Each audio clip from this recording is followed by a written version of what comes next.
as a state witness. Tama po, Magkaiba Mr. po Chair. yun. Kaya Tama wag niyo po. pong paghaluin kasi Hindi ko Sandali lang po. Sandali lang po. Malinaw na malinaw po yun at hindi ko po pinaghahalo. Naiintindihan ko po yun. Ang sinasabi ko lang po, yun pong Witness Protection Program is a better remedy sana kung yun po sana ay napagbigyan. Hindi ko po pinaghahalo yun sapagat malinaw po sa akin, iba po yung course ng legislative inquiry, iba nang po yung remedy. We will comply po. Thank you. Mr. Thank you, Secretary, Mr. Chair. Dako naman po ako sa ngayon sa mga Diskaya sana, pero isa lang amang po dito, ay nandito. So kay Mr. Curly Diskaya. Mr. Chair, mukha kasing yung modus ng BGC Boys na ibinansag ninyo sa Bulacan ay hindi isolated case. Yung mga contractor na sangkot sa flood control project sa Quezon City, pamilyar na po sa atin. Napapa-Sounds family kami ni Senator JV kanina. Wow Builders, IM Construction Corporation. Siyempre, ang walang kamatayang St. Timothy at Alpha and Omega. So, Mr. Diskaya, sinabi niyo po sa affidavit ninyo na hindi maiiwasan magbayad sa mga regional directors at district engineers ng DPWH para makakuha ng projects. Wow, no? Sabi nyo pa ay nagbabayad kayo ng from 10 to 25% sa DPWH. Kinailangan nyo rin bang magbayad ng SOP para makakuha ng projects doon naman sa Quezon City? Your Honor, hindi po. Bali, kami po ay nilalapitan lang po pag once na may award na po at saka lang po kami nilalapitan. At ayaw po naming magbigay, Your Honor. Kaya lang po, ay napapressure lang po kami.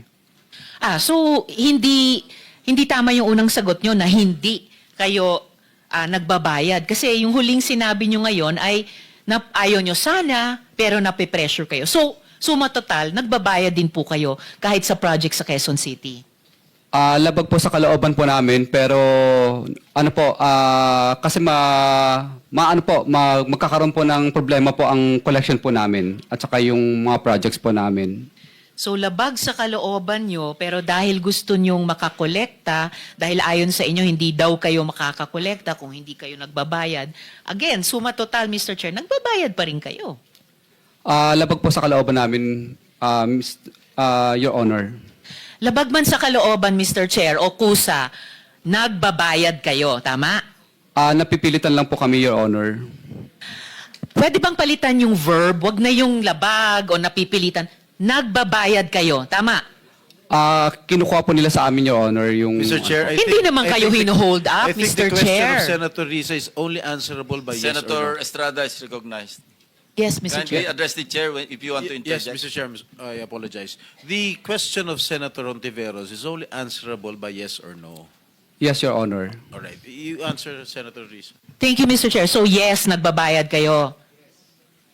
Yes, Your Honor. Yes, hindi kayo hino-hold up. Kayong nang-hold up sa taong bayan. Pag napatunayan namin lahat-lahat nitong mga flood control project scams. Okay, dyan po ba sa Quezon City, nagbibid din ba ang mga kumpanya ninyo laban sa isa't isa? No po, Your Honor. No? I'm Sa speaking- naunang hearing, Mr. Diskaya, sinabi nyo or sinabi ni Ms. Diskaya, nagbibid-bidan ang mga kumpanya ninyo sa laban sa isa't isa kuno. Para matalo man yung iba, may mananalo sa kanila, panalo pa rin kayo. Your Honor, naguguluhan lang po siya ng mga time po na yun. Pero sa records po namin, hindi po naglalabanan at nag-divest na po kami sa mga company po na yun. Bali, ako po, Your Honor, ay St. Gerard lang po ang aking company. Mr. Diskaya, kanina ang sinasabi nyo, heart condition, diabetes, hypertension. Ngayon sinasabi nyo, naguguluhan lang siya. So, sasabihin nyo, ngayon gusto nyong pag-usapan yung mental health natin. Sir, please just answer the question. Nung nakaraang hearing, sinabi po ni Ms. Diskaya, on record po yan sa komite, na nagbibid against each other yung mga kumpanya niyo. Pinakita ko nga po yung calling cards ninyo sa siyam na kumiting iyan. Sabi ng asawa niyo, nagbibid ang mga kumpanya ninyo sa isa't isa. So ganyan din ba ang kalakaran ng mga kumpanya niyo sa Quezon City? Your Honor, sa record po namin, hindi po sila naglalabanan. At ang amin lang pong company doon ay yung St. Gerard lang po ang akin po. At yung sa miss ko naman po is Alpha lang. 2 kumpanya lang sa inyong mag-asawa, pero yung mga kamag-anak nyo, ang controlling persons din dun sa iba pang mga kumpanya. Your Honor, pero hindi po sila naglalaban sa bidding. So ano Sa yung, record po sabi nyo, namin. may kalakaran kayo. Ano bang kalakaran ninyo sa Quezon City ng inyong mga kumpanya? Sumasali po kami sa public bidding. Pag nakikita po namin sa PhilJeps, sumasali po kami para sa public bidding po.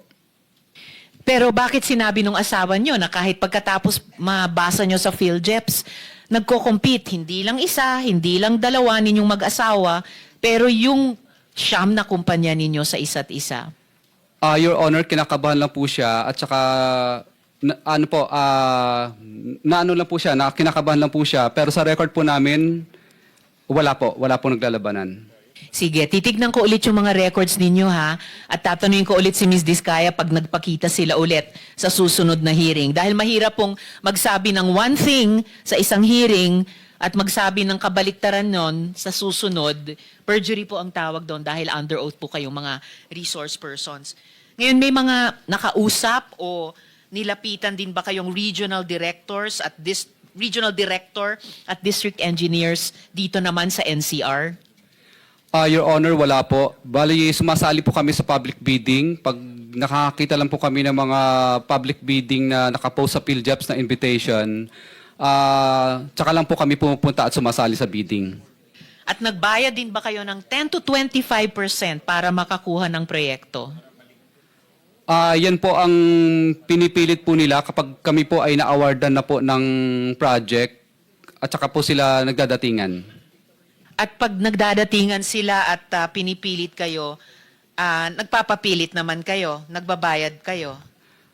Your Honor, wala po kami magawa kasi syempre po natatakot kami dahil nagkaroon na po kami ng mga karanasan na nami-mutual terminate po at nami-mutual terminate at saka nagkakaroon po ng right of way problem ang mga project po namin. Pero nagbabayad kayo, 10 to 25% sa Quezon City. Your Honor, yes po, Your Honor. Yes, ay salamat. Isang consistent na sagot so far. Ngayon, sir, doon sa inyong affidavit, Mr. Diskaya, doon po sa inyong affidavit, paano kayo nagbabayad sa mga opisyal, gaya ng sinabi nyo? Cash ba yan lagi? Cash po lagi. Okay, cash lagi. So, nag-withdraw kayo ng malaking cash sa bangko? Yes po, Your Honor. Yes. Magkano pinag-uusapan natin? Anong range ng bigayan? Your Honor, I invoke my right po, Your Honor, kasi wala pa po akong protection po. Sir, ang protection Witness nyo ay protection. magsabi kayo ng totoo, under oath. Kanina, inamin nyo na nagbabayad kayo ng 10 to 25% sa Quezon City. So, given yung range ng halaga ng mga proyekto nyo sa Quezon City, magkano ang range ng bigayan kapag kayo nagbabayad niyang 10 to 25%? Senator, with the permission of Senator Yes, Tiveros, Mr. Chair. the Senate President is recognized. Mr. Diskaya, Mr. bigyan ko kayo ng advice, ha? This is not because I am a lawyer. It's because I have been here for ages, since 1992. Ay, ako ang pinakamatandang senador dito eh. Sa term, hindi sa edad. Mas may edad sa akin yung katabi ko. Meron kayong legislative immunity, huwag kayong matakot. Pag sa hearing kayo nagsasalita, pwede nyo invoke legislative immunity, magsalita kayo. Huwag nyo sabihin yung against self-incrimination. Hindi. There is such thing inherent sa mga committees, yung legislative immunity yung tinatawag. Kung meron kayong gusto ipagtapat ninyo. Hindi pwedeng gamitin sa inyo pag sa hearing nyo sinabi. Na makakatulong kayo sa amin at matutulungan din namin kayo. Yun ang gawin ninyo. Tatanong sa abogado nyo, alam ng abogado nyo yan eh. Baka lang, ayaw nyo lang talaga sabihin yung dapat eh. Di ba? Huwag kayong matakot. At meron po kaming maibibigay sa inyong legislative immunity tinatawag. Your Honor, Salamat, okay lang po Mr. ba? Chair. Itatanong ko lang po muna sa legal counsel ko po. Mr. Mr. Chairman, no? I distinctly recall na nung araw nga na-question yung issue na yan because baka gamitin sa korte yung mga sinasabi ninyo rito. But it has always been implied, lalo na pagka hiniling nung resource person or nung witness. Pag hiniling niya na yung sasabihin niya ay hindi pwedeng gamitin sa kanya, pwede mo nang hindi gamitin yung self-incrimination na yan na sinasabi. So, just for the record, no? So there is no direct law, no? Pero ang naging practice, implied ang legislative immunity. Yes, what the Senate Once President requested, is once. yeah, what the Senate President is saying is hindi po blanket yung legislative immunity. Pwede nyo invoke subject to the approval of the committee, pero kailangan mag-tell all kayo kung kayo bibigyan ng legislative. As the Senate President stated, wala pong batas kasi hindi covered ito, unlike in the United States, ano. Pero napapractice namin yan. Even during the time of Senator or Senate President Drilon. Wala naman pong nagko-question sa court. So it has been a practice for the longest time na pwede mag-grant ng legislative immunity ang committee, any committee or standing committee for that matter. So it's up to you if you want to request the committee, if you want to invoke legislative immunity, then we will rule on it. But also, Mr. Chairman, but also, it does not exempt you from perjury. Diba? It doesn't mean that you are exempted from perjury pagdating na pag ini-invoke yung legislative immunity. Kaya kailangan Mr. Chair. sasabi pa rin na totoo. Mr. Chair, Senator Marcoleta is recognized. may I clarify that because Senate President said that by tradition, we can extend legislative immunity. But I think that is based on tradition that may not hold to any specific witness. That is why this representation, as early as last week, I think, suggested a modality that is based on the law itself, which is Republic Act 6981, where a potential witness can apply under the witness protection program of the law. I think this is the best remedy that any potential witness who wishes to come into the open, considering that he or she will be protected well by the law. Yun sana yung gusto nating tuntunin noon. Ako po ay nalulungkot wala yung Justice Secretary because before I floated that idea, I made sure that that one is something that we can rely on. I spoke to an Undersecretary of Justice. Pagkatapos, okay naman siya nung umpisa until he recommended or he suggested that the Secretary of Justice should also be consulted. So sabi ko, mas mabuti yung ganon. And then the Secretary of Justice called me personally. At ang sinabi nga niya, that is something that we can float. We can encourage people like that kasi pagkakaalam ko ang Senado, magkabakas naman tayo kasi ngayon we are pursuing the Whistleblower Act na sana'y ma-ratify ng Senate as soon as possible. So sa aking pagkakaalam po ay sinabi niya na this is a route that a potential witness can take. Of course, subject to the application kung siya ay eventually be admitted. Kung sakasakali namang hindi siya ma-admit, wala pong problema doon. However, sabi ko sa kanya, we need to go into the process, which he agreed. Ang naging problema lamang po, Mr. Chair, bigla kasi siyang gumawa ng parang press briefing na kung saan sinabi niya na before a particular, in this case, the Discayas can apply under the Witness Protection Program, kinakailangang magsoli po sila ng mga nakulimbat nila, which to my mind is not correct. Sapagkat kahit basahin po natin yung Section 10, na ito po yung applicable provision under the law, yun pong restitution or yung indemnification to the government, while it is a good policy, Wala po doon eh. Walang requirement na ganun eh. Kaya nga, ang sabi ko, kung nandito sana siya, I could have confronted him personally. Magkaibigan naman po kami. Hindi ko malaman kung bakit siya tumaliwas doon sa usapan namin. At abogado naman siya, kayang-kanya namang basahin po either Section 3 or Section 10 of the law. Wala po talagang restitution eh. Kasi mag-a-apply pa lamang po kung sakasakaling ma-admit siya. In other words, the process must begin. Hindi nga po nangyari yung ganun eh.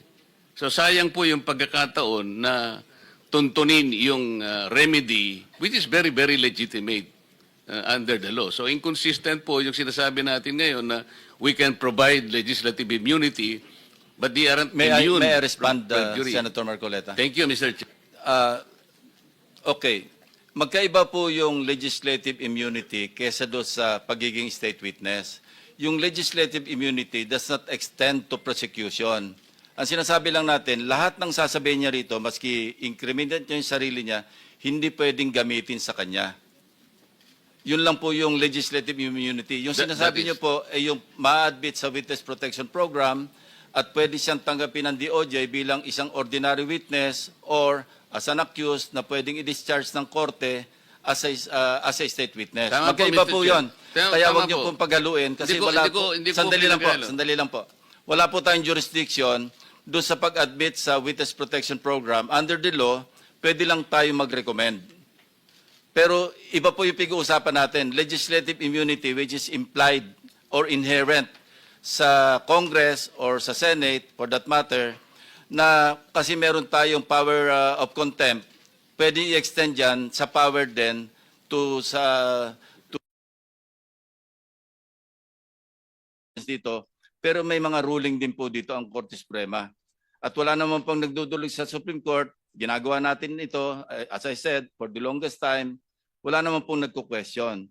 So kung meron magko-question, then we will allow or we'll just wait for the Supreme Court to issue a ruling in this regard. Pero wag po natin pagaluin yung Witness Protection Program sa legislative immunity. Domain lang po natin yung legislative immunity. Now, if anybody wants to question that authority or power, which is inherent, sabi ko nga, no, hindi ito klaro na may power tayo kasi wala naman po talaga sa batas. Pero sa US jurisprudence, meron po yan. Meron tayong pwedeng i-cite. At tayo naman po, minsan sumusunod sa, di ba, nakapattern po tayo sa United States pagdating sa mga jurisprudence. So gusto ko lang i-clarify na iba po yung sinasabi niyong Witness Protection Program at being a state witness in the court of law kesa sa legislative immunity. Those are two different animals. Mr. Chair, malinaw na malinaw po yun at hindi ko po pinaghahalo. Naiintindihan ko po yun. Ang sinasabi ko lang po, yun pong Witness Protection Program is a better remedy sana kung yun po sana ay napagbigyan. Hindi ko po pinaghahalo yun sabagat malinaw po sa akin, iba po yung course ng legislative inquiry, iba nang po yung remedy na yun po ay ibinibigay legitimately. Thank ng you. batas. Thank you Salamat very po. much, Senator Marcoleta. So can we continue? Meron ka na lang 25 seconds, so you better wind up because si Senator Jeby is waiting in the wings. No? Salamat, Mr. Chair. So, Mr. Diskaya, saan nyo binibigay sa kanila ang pera? Your Honor, kinukuha po minsan ng tao nila. Saan po? Your Honor, sa ano po, minsan nagkikita po kami sa, pinupupunta po kami sa ano, sa Shangri-La or minsan po sila po ang pumupunta sa office. Ang sosyal, Senator ah. Risa, Yes, sino Mr. Chair. Sino yung nila? Ano po, Names, please, names. yung mga nabanggit ko lang po dito, yung Okay. tao po nung nandito po Thank you. sa affidavit ko. Thank you, Mr. Chair. At saan nyo nilalagay ang pera pag binibigay nyo sa kanila sa Shang or sa office nyo? Kadalasan po, Your Honor, ano lang po, nasa paper bag lang po. Paper bag. Kasha. Saang bangko kayo nagwi-withdraw ng pera? Your Honor, okay lang po ba i-consult ko lang po yung legal ko? Mr. Counsel. Chair. Mr. Chair, if I may, Mr. Chair, with the permission of Senator Risa. Yes, Mr. Chair. Yes, Senator Estrada. Taon nino to, mga kongresista binanggit mo? Yes po, Your Honor. Alright. Kongresista, tinatanong ko din yung DPWH officials na binabayaran nyo sa QC. Ano ba yung topic? Mga DPWH officials o Senator mga Estrada. kongresista? Your one question is enough. Thank you. Yes, Mr. Chair, tinatanong ko yung mga DPWH officials ng Quezon City na inamin ni Mr. Diskaya sa affidavit na binabayaran nila.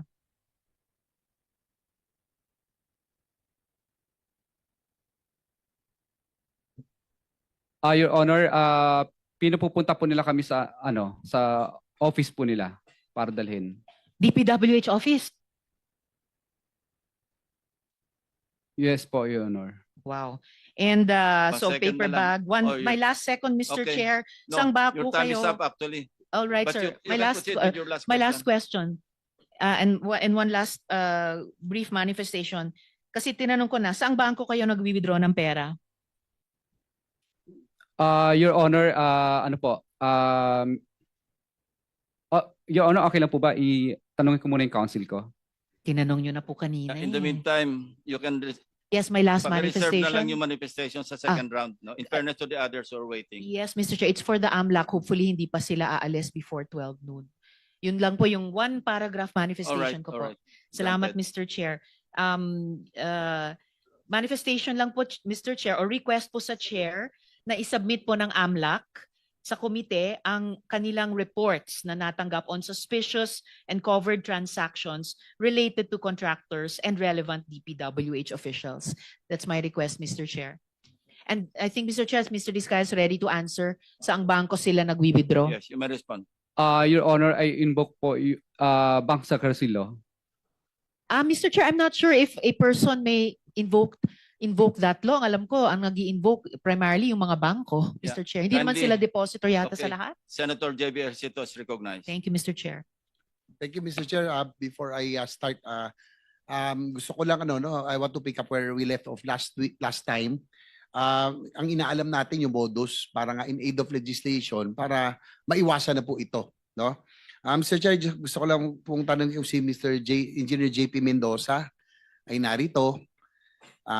Ms. Sally Santos at Engineer JM Ramos. I think these people are Before I forget, point of information, si Prosecutor General Padulyon is here representing the DOJ Secretary.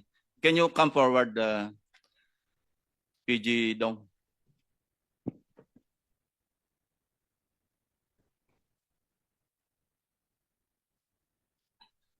siguro marami natin sa secretariat kung nandito po sila JP Mendoza, JM Ramos at Sally Yeah. Santos. JP Mendoza, are you present? Your Honor, yung abogado po ni Engineer JP Mendoza ang nandito pa lang po. Hindi naman abogado, sinupina namin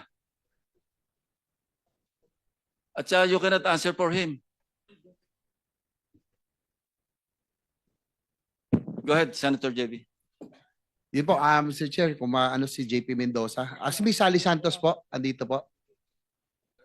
Ms. Sally Santos, nung nakaraang hearing, nabanggit niyo po na ang kalakaran sa First Engineering District ay humihiram sila ng lisensya at kayo po ang isa sa nahiraman at si Wawaw. Sino po ang ibang mga kontraktor na nahiraman nyo ng lisensya? Mr. Chair, Your Honor, pwede po ba bago po ako magsalita? Pwede Ba? po bang humingi po ako ng protection? Say again, Ms. Santos. Bago po magsalita, pwede po ba ako makahingi po ng protection? In your requesting for legislative immunity or protection, you want to Protection po, yes remain po. here Para under the protective custody of the Senate, of the committee? Is that what you're asking, ho?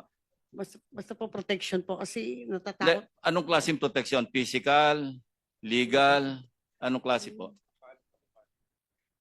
Ay, Your Honor, pwede po ba magpaalam po muna ako sa abogado? Go ahead, go ahead. Saglit lang po. Yes, ma'am. You discuss yung threats of protection. Senate protection po, Your Honor. Mr. Chair, Senate protection meaning physical protection. Opo, opo, So, Your Honor. Gusto niyo pong sa mailalim ng protective custody ng Senado. Opo, Your Honor. Bago namin po gagrant yun, ipapaliwanag ko po sa inyo, kailangan po lahat ng isasalaysay ninyo, pawang katotohanan lamang. I understand you, nagsabit na po kayo ng affidavit, di ba? Yes, Your Honor. At pinarnis na natin sa mga members ng committee. Yes, Your Honor. Hindi, i-distribute para meron kayong guide mamaya paano siya tanungin. So nagkakaintindihan po tayo na mawawala yung inyong proteksyon kapag kayo nagsinungaling. Ano? Yes, Your Honor. Sige po. Any objection? Mr. Chair, Let's rule muna. No objection. So ruled na you're granted your physical protection. Yun lang po ang kailangan ninyo. Yes, Your Honor. Sige po. Senator JB. Sige po, Ma'am Sally, pakisalaysay na lang po yung ituloy natin ang inyong modus, yung pagkakaalam nyo dahil notorious itong first, Mr. Chair, yung first engineering district sa Bulacan. Ang kausap nyo, ang sabi nyo noon, pag sa aking pagkakaalala, si Engineer Bryce Hernandez at si Engineer JP Mendoza. Tama ho ba? Yes, Your Honor. Si Engineer Alcantara, hindi nyo po nakausap? Hindi po. So, ilan po, balikan natin, sino pa ho ang mga contractors na mga lisensya ang inyo pong nahiraman? Bukod po kay Wawaw, si Darcy and Ana po. Sino po? Si Darcy and Ana. Darcy and Ana. Nako, opo, nabanggit ni Senator Lac. Sino pa ho? Yun lang po, Your Honor. Sa inyong pagkakalam, itong in-house contracting, ibig sabihin ho nito, Mr. Chair, in-house, meaning papeles lamang, no? Walang tunay na proyektong naisagawa. Pero parang pinalabas na meron, no? Dahil lisensya, ang sabi nyo, hinihiram lisensya nyo nila Bryce Hernandez at JP Mendoza para sa mga proyektong na ipanalo sa bidding. Tama ho ba? Yes, Your Honor.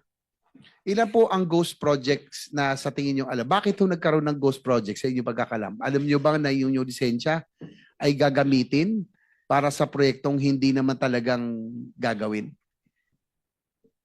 Actually, Your Honor, hindi ko po alam na gagawin po nila Engineer Bryce at JP Mendoza po yun. Kasi po, syempre po, sila po tauhan po ng DPWH. Naniniwala po ako na hindi po nila gagawin yun dahil yung po kasi lisensya ko po, sa pilitan na po nilang iniram po sa akin, katulad po dun sa PL, basta tinawag na lang po nila na yung PL po ay ibibid. Tapos pinasa ko lang po yung technical ko po. Tapos sila na po ang bahala doon sa financial, sila na rin po ang gumawa, Your Honor.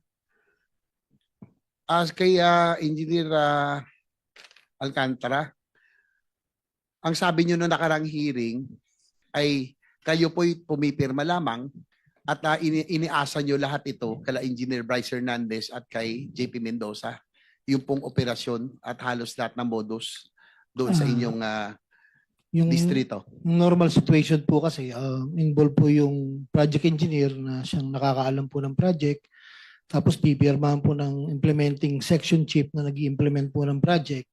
So, susunod po yung mga tao na nakapirma. Sa amin po kasi,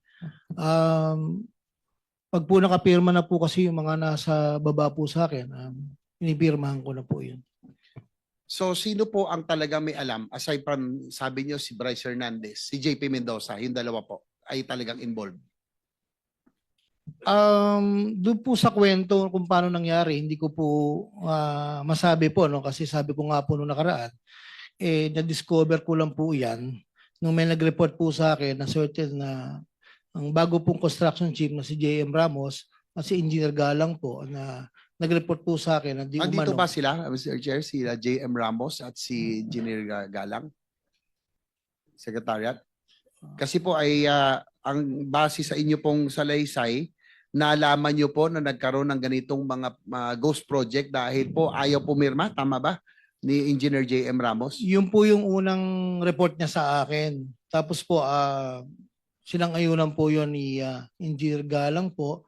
At later po, itong huli po, tinanong ko po yung project engineer na in charge kung bakit nakapirma sila, meron pong alleged na wala.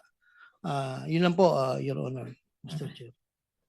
Mr. Chair, if can we invite JM Ramos and JP Mendoza? I think they are vital for para malaman po natin ang impormasyon dito sa modus na ito. Yeah. So ordered. Engineer Mr. Bryce. Chairman, I'm sorry, is that an invitation or are we issuing show cause or Actually, subpoena? Because subpoena because yes, invitation lang po ang binigay natin for this hearing. So we will issue a subpoena already. invitation lang po in this particular hearing. Yes. Despite the fact, Mr. Chairman, just to put on record that this person, JP Mendoza, was the one who dragged this representation's name in a. Yes, as I said, invitation lang for Yes. this hearing. So mag-i-issue tayo ng subpoena. Thank you, Mr. Thank you. Chairman. Please proceed, Senator JB. Thank you. I think very vital yung dalawa, tsaka si JM Ramos. Ano po ang papel talaga ni JP Mendoza dito? Engineer Bryce, kayo ba ang dalawang magkatuwang dito at kumbaga magkasama dito sa pagsasagawa nito mga proyektong ghost o kaya substandard?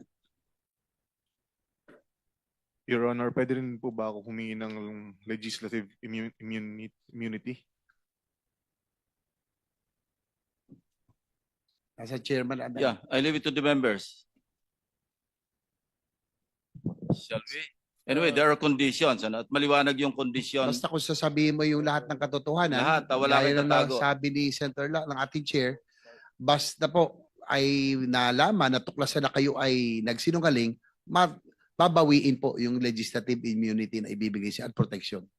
Mr. Chair, pwede ko bang tanungin muna si Bryce, bakit sa House hindi ka humingi ng legislative immunity? Bakit dito humihingi ka? Your Honor, ngayon ko lang din po nalaman na meron po palang ganun na pwedeng gamitin. Pasensya na po kayo. Okay, that's clear. Senator JB. Engineer Bryce, sige, tuloy nyo. Ano po ang naging papel ni JP Mendoza dito? Siya ba ang arkitekto? Isa sa mga arkitekto na modus? Your Honor, actually, involved nga po si Engineer JP Mendoza, ako, at saka po si Boss Henry, at saka isa pa po naming project engineer. Sino yung isa pang engineer? Si Engineer Paul Duya po. Mr. Chair, baka if we can also subpoena that Engineer Paul Duya. So ordered. Your Honor, Nandito siya. Please proceed. Your Honor, approve po ba yung legislative immunity? Nag-roll na. Apo, maraming salamat po. So basta siguraduhin mo lang, totoo lahat ang sasabihin mo. Kasi may tatanungin din ako sa iyo. Opo. Sige, ito man na siguro yung modus mo para malaman ng committee because in aid of legislation, yan ang gusto natin malaman. Ituloy mo na lang. Ikwento mo na lahat-lahat.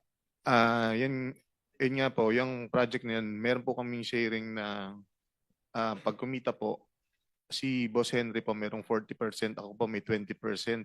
Si Engineer JP meron po 20% at si Engineer Paul Duya meron din po 20%. 100, lampas na yan Ano yon sa portion nyo lang? Yung sharing po kung magkano po lahat, yun po parang meron pong certain percentage kung magkano po yun naging kita, yun po yung hatian. Pasensya na po, hindi ko lang po naliwanag ng maayos. Pero, tanong ko, Engineer Bryce, bakit nyo naisip yung ghost? Kasi alam mo, minsan, matatanggap pa natin kung may konting pakinabang pero gagawin nyo yung proyekto eh. Ito wala talaga. Paano nyo naisip? Bakit ba? Ano rason? Tumaas ba tara? O tumaas ang cost? Bakit hindi nyo ginawa yung mga proyekto? Isa na nga rin pong isa na rin pong kasagutan yung tumaas po ang tara. Ano po yung tarang nyo? Kanino napupunta? Sa proponent daw po, sabi ni boss, honest, wala po akong direktang pakikipag-usap sa proponent. Engineer Alcantara, DE, sino po yung Sabi mo, proponent? Boss Angeles, yung dating DE yan, di ba? Raul Angeles? Hindi po, wala po akong binanggit na Angeles po. Sorry. Engineer Alcantara, sino po yung proponent na sinasabi ni Bryce? Hindi ko po alam sa kanya, Your Honor. Every time po na may tatanong sa kanya, puro po ang turo sa akin. Maliwanag ba naman po rito na sinasabi ng mga contractor na sila po ang kausap dyan, Your Honor. Hindi, pero under oath po kayo, Yes, Engineer sir. Alcantara, para mabawasan na nyo. Turuan nyo na kami, malaman na, tulungan nyo na kami malaman ng katotohanan. Total, andyan na kayo sa ganitong posisyon, sitwasyon. Sino po buwang mas mataas na opisyal ang nakakaalam nito o may kinalaman nito? Whether insertion o pinayagan yung inyong modus, meron bang mas mataas na opisyal ng DPWH? Meron bang legislator na yan ang sinususpetsahan? Dahil, sige po. Your Honor, pagdating po sa funding, gaya po ng sinabi ko dati, kami po ay nagsasubmit ng wishlist sa regional office po. Wishlist po na nanggagaling sa amin. At after po niyan, sinasubmit po nila sa central office. Regarding po dun sa mga insertions po ng sinasabi niyo po, wala po kaming alam po doon Your Honor Kasi po, gaya nga po nila Yusek Kati at sila Secretary, tinatanong niyo po sila dati kung sino po kasi hindi po Yung wala po sa proponent, level. hindi nyo alam kung sino? Sa level nyo? Yung pong regular po na dumadating po sa district na under po sa NEP, sa NEP lang po ang pinag-uusapan po natin. Sinong Yusek ang sinasabi nyo may alam nito? Yung mas mataas sa inyo? Di po, ang sinasabi ko po, tinatanong nyo po dati sila Yusek Cabral because they are the planning. So kami po, hindi po namin alam po sa level po namin yung sa mga ganyan pong funding, Your Honor. Dahil nung huling pag-appear dito ni Congressman Toby Tiangco, may mga dal siyang dokumento. At doon sa kanya pinakita, Mr. Chair, marami po ang insertions at bigla bumukol, lumaki ang sa Mindoro at sa Bulacan. So, yun po ay na-documented, dala ni Congressman Tiangco. Hindi nyo pa i-confirm, Engineer Alcantara, na may alam kayo doon? Hindi ko po alam, Your Honor, talaga po. Pagdating po sa funding, Your Honor. Sino ba talaga ang mastermind sa inyong dalawa? Sabi ni Bryce Hernandez, kayo po, engineer. Your Honor, yung pong ghost project yan, talaga pong wala po akong alam sa ghost project na yan, Your Honor. Mr. Chair, with the indulgence of Senator JBR. Senator Erwin Tulfo is recognized. Mr. Chair, can we ask this person to show cause, order a show cause order for him today bago natin i-cite for contempt? Last week pa ito, dalawang hearing na itong nagsisinungaling. Sa mga taong sa baba, lahat may kasalanan, ikaw wala. District engineer ka, hindi mo alam na may ghost project, wala ka ring alam, lumobo yung budget mo. Hindi ba dumadaan sa lamesa mo yan na lumaki yung pondo mo? Mr. Chair, I think this person is lying, so we have to ask him to show cause why he should not be cited for contempt today. Please respond, Mr. Alcantara. Your Honor, kami naman po pag lumalabas po sa GAA, ini-implement lang po namin yung project, Your Honor. At hindi po namin alam kung saan po ng yan, Your Honor. Actually po, yung sinasabi ko po sa Ghost Project, talaga pong wala akong alam dyan. At magpapatunay naman po itong project engineer na nandito po sa tabi ko kung paano po nangyari yan. Yung pong sinasabi ng project engineer na Paul Duya, ay kasama po nila yan, Your Honor. Mr. Chair, unacceptable, and therefore I will move, Mr. Chair, that we cite this person in contempt for lying before this committee, Mr. Chair. There is a motion to cite in contempt of the committee, Engineer Henry Alcantara. Any objection? Hearing none, you are cited for contempt. Thank you. I'll wind up for this round, Mr. Chair. Engineer Alcantara, kayo yung inyo pong distrito ay multi-awarded dahil sa high utilization and disbursement rate. Tama ho ba? Yes, Your Honor. Nakakaano, Mr. Chair, mag-wind up na po ako. Doon daw pa kasi, kahit na halimbawa, 30% pa lang ang progress billing ng contractor, ay 40 to 50% na raw ang sinasabi, ang nakukuha nilang cheque. Bakit ito nangyayari yun? 30% pa lang ang sinisingil, pero ang inyong binabayad, nasa 40 to 50% na.